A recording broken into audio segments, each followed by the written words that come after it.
Alright, greetings from the northeast of England.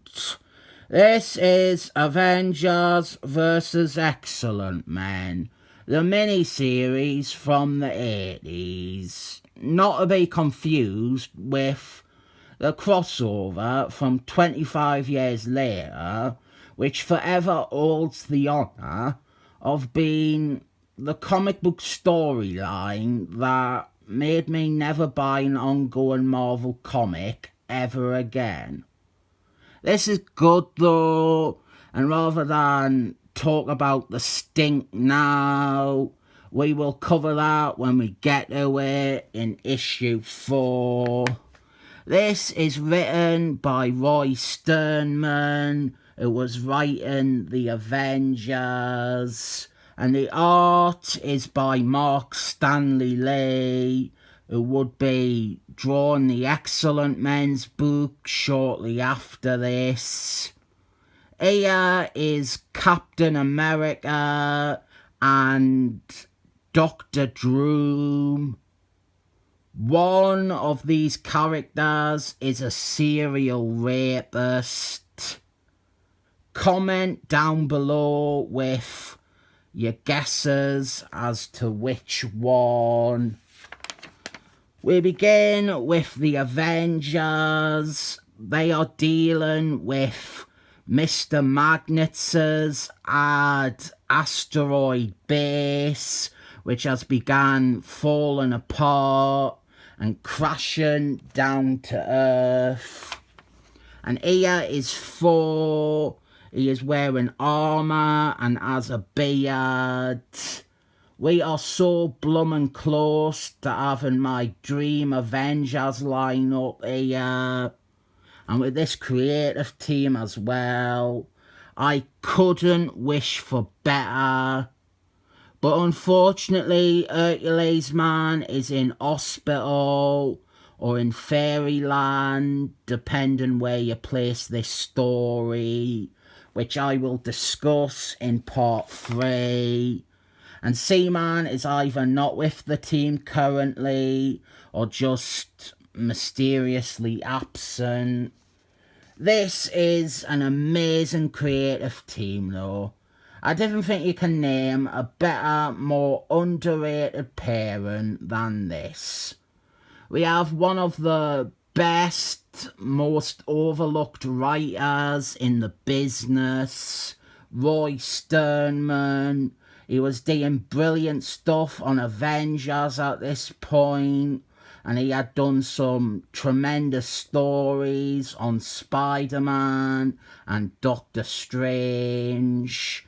And then you have a newcomer, soon-to-be superstar, Marc Stanley Lee, who I didn't get to talk about enough on this channel because I didn't like most of the comics that he has had to draw.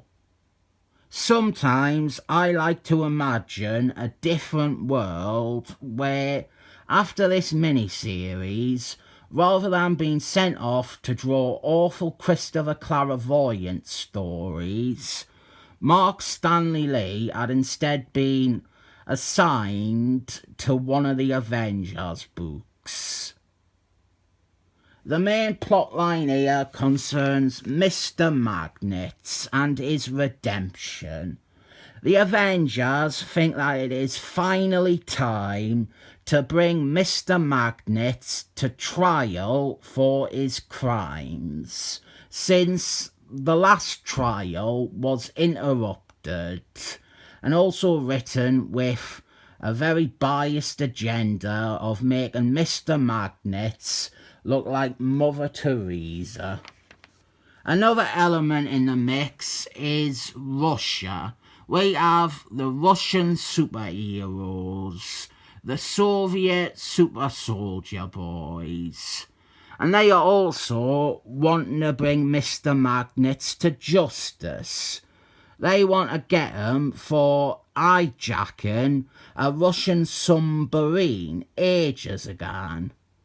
And the Russians, the Soviet super soldier boys, they do end up taking up a lot of this miniseries, which comes off as especially weird since it is billed as Avengers versus Excellent Men, not Avengers versus Excellent Men versus Russia.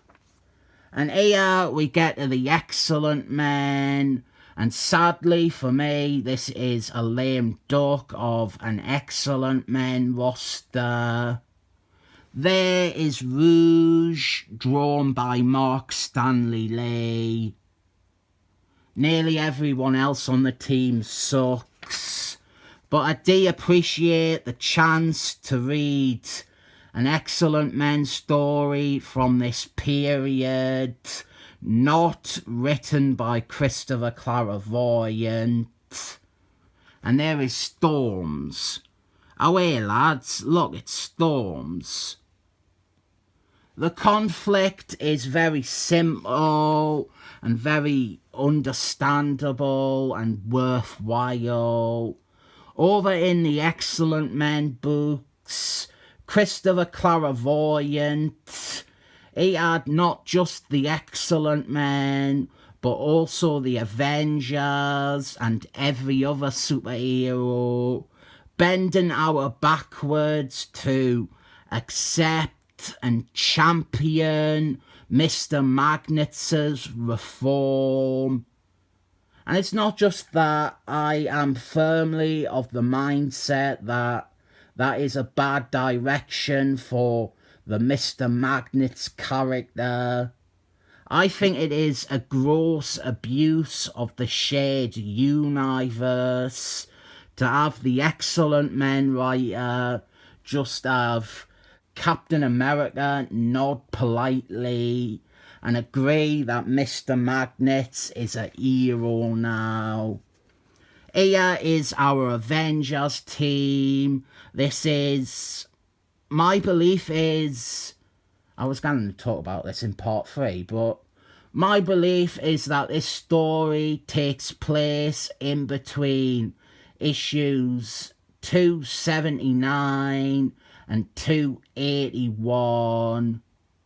280 is a fill-in, which is the ideal place to fit this. And my reason for that is because this is the exact team at that point. If you place it after 285 or in between the final pages of that issue, like Marvel and a lot of other people suggest, you have a problem in that by that point, Seaman is back on the team and he is nowhere to be seen in this story. And his absence becomes an issue later on when the Avengers are trying to stop another submarine. And the idea that they had Seaman on call but didn't bring him in for this one mission obviously suited towards him. It is my main contention with the supposed official placement of this. Having discussed that now, I have no idea what I am going to talk about in issue 3. Other than Dr. Doom, this is a good Avengers team here. As I said, it is close to my dream team, which I discussed in my review of issue 285, the issue this supposedly takes place during. But this is a light first issue. It doesn't come in with the action or even that much plot. It is a slow burn. And near the end, we get the first confrontation between the teams.